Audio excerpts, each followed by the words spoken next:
ही सुरुवात आहे आजची. आता सर्वांचं ऐकून घेतलं जाईल.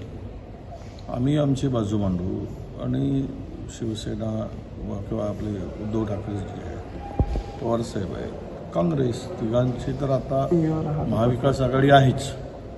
बाकीच्यांची चर्चा सुरू आहे. तीसुद्धा चर्चा आज केली जाईल आणि यातून इंडियाची मजबूत मोठ बांधण्याचा आमचा निर्धार आहे. राहुलजींच्या निर्देशाप्रमाणे मला वाटतं की 4% 5% जे काही मतं असतील एखाद्या पक्षाची तर त्यांनाही सोबत घ्यावे अशी आम्हा सर्वांची इच्छा आहे. सर, काँग्रेसच्या किती जागा लढण्याची लोकसभेसाठी तयार आहे? कारण 20-22 जागा देखील काँग्रेस मागू शकतं, कारण उद्धव ठाकरेंनी 3 जागांचा क्लेम केला होता. मी जागा मानणार नाही, मी जागा बोलणार नाही आणि इंडियाच्या बैठकीमध्ये जे ठरेल ते आम्हाला. अमृत नोनी आर्थो प्लस, ये एक प्रूवन फॉर्मूला है. इसमें मौजूद नोनी फल के गुण और आयुर्वेदिक जड़ी बूटियां शरीर को जरूरी पोषक तत्व देने के साथ साथ हड्डियों और जोड़ों के घिसने, उनमें होने वाले सूजन और दर्द को रोकने में मदद करता है. दर्द मुक्त जीवन के लिए अमृत नोनी आर्थो प्लस राहील आणि त्या पद्धतीने आम्ही कामाला लागू. सर, एक दुसरा प्रश्न आहे की आज अजित पवार गटाकडून ज्या 40 गाड्या जिल्हाध्यक्षांना दिल्या गेल्या आहेत त्याच्यावरती अंजली दमांनी ट्विट केलं आणि त्यांनी म्हटलं की एवढं अफाट पैसा कुठून आला गाड्या देण्यामध्ये, कारण त्यांनी तो प्रश्न उपस्थित केला. कारण ती सगळे व्हिडिओ तुम्ही पण पाहिले असतील. ते मोदी साहेब आणि फडणवीस साहेबांना माहीत आहे. दुसरा एक विषय सर की जर विधानसभेचे अध्यक्ष राहुल नार्वेकर लवकरच निर्णय देणार आहेत एकनाथ शिंदेच्या बाबतीत, अशी एक चर्चा सुरू झालेली आहे महाराष्ट्रामध्ये. जर एकनाथ शिंदेच्या आमदारांचं निलंबन झालं तर विलनीकरणाचं एक चर्चा सुरू झाली भाजपमध्ये, तर किती तथ्य वाटतं तुम्हाला? आणि तथ्य नाही, 100% तथ्य वाटतं. पर्यायच नाही, फेसच नाही. ते निवडणूक लढू शकत नाही स्वतःच्या बळावर आणि भाजपा लढू देणार नाही. भाजपाला राज्यामध्ये 288 जागा कमळावरच लढायच्या आहेत. हे आता मोहरे आहेत, हे मोहरे खेळतायत. अखेरीच्या वेळेस त्यांचा जो त्यांची जी चाल राहील ती चाल त्यांना या दोघांनाही कळेल, अजितदादांनाही कळेल आणि एकनाथजी शिंदेनाही कळेल. शेवट त्यांचं जे प्लॅन आहे तो ए प्लॅन, बी प्लॅनच नाही, ए प्लॅन आहे 288 जागा लढवायचा विधानसभेच्या. तर लोकसभेमध्येच तुम्हाला कळेल की सगळे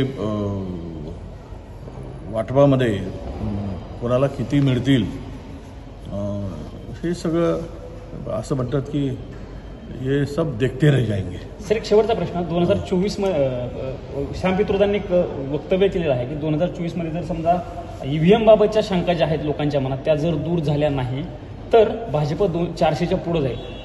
ईव्हीएम बाबतच्या काँग्रेसने अनेक वेळा आवाज उठवलेला आहे आणि हा मुद्दा श्याम पित्रोदांनी उपस्थित केला. विरोधी पक्ष राहील की नाही असं एक शंका उपस्थित केली. बघा, ज्या लोकांनी ईव्हीएम तयार केला किंवा ईव्हीएमची निर्मिती केली ते देश ईव्हीएमला नाकारतायत आणि व्हीव्हीपॅट आल्यानंतर तर सॉफ्टवेअर आला आहे. सॉफ्टवेअर कधी हॅक होऊ शकतो अशी शंका वर्तवली आहे.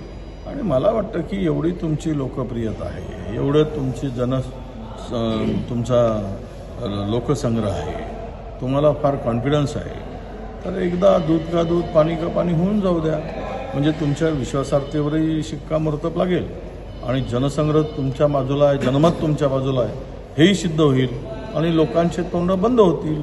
एकदा करून टाका असं आमचं त्यांना आव्हान आहे. या शंका, कुशंका, चर्चा, विभिन्न मतं आणि त्या संदर्भातली लोकांची वेगवेगळी भूमिका यावर एकदा पडदा पाडावा असं मला वाटतं. देवेंद्र फडणवीस काल असं म्हणाले की काल जी नागपूरमध्ये सभा झाली ती सूक्ष्म रॅली होती आणि राहुल गांधींनी राजघराण्याचा अपमान केलेला आहे. सूक्ष्म रॅली असं त्यांनी कालच्या सभेला सांगितलं. असं आहे की जो जसा चष्मा घालतात तसं त्यांना दिसतं. त्यांनी त्यांच्या पार्टीचा चष्मा तो आहे त्यांना ते दिसलं. आता लोकांना काय दिसलं, लोकांना जनतेला काय दिसतं हे आम्ही त्यावर बोलू.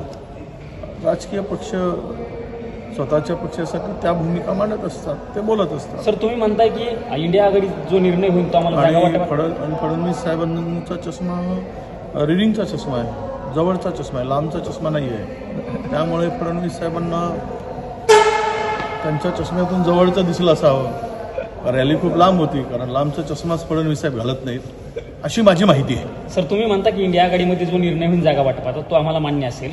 संजय राऊत म्हणतात की आम्ही काँग्रेसच्या राज्यातल्या नेत्यांचं काय ऐकणार नाही, आमचं थेट हायकमांडसोबत बोलणं आहे आणि आम्ही 23च जागा लढणार. नाही, तेच आहे ना, हायकमांडच. आम्ही कुठे नाही म्हणतो, आम्ही त्यांना म्हणतच नाही की तुम्ही आमचं ऐका. इंडियाच्या बैठकीमध्ये जे ठरेल ते आम्हाला मान्य राहील, हेच आम्ही म्हणतोय. एकीकडे अदानीबद्दल राहुल गांधी वारंवार बोलत असतात, अदानींच्या सगळ्या प्रश्नाबद्दल उपस्थित चर्चा केली जाते किंवा इंडिया आघाडीतील नेते देखील बोलत असतात. असं असताना शरद पवारांनी आज अदानींनी शरद पवारांची सिल्वर ओकवरती भेट घेतली. या भेटीकडे तुम्ही कसं बघता? कारण एकीकडे सगळी इंडिया आघाडी अदानींचा विरोध करताना बऱ्यापैकी बघायला मिळत असते. नाही, तुझ्यांचा त्यांचा प्रश्न, त्यावर आम्ही काय बोलणार नाही. आणि कोणी कोणाला भेटावं हा विषय आमचा नाहीच. त्यांना ते भेटत असतील तर त्या, मला वाटतं की या संदर्भात पवार साहेबांनाच विचारलं तर बरं.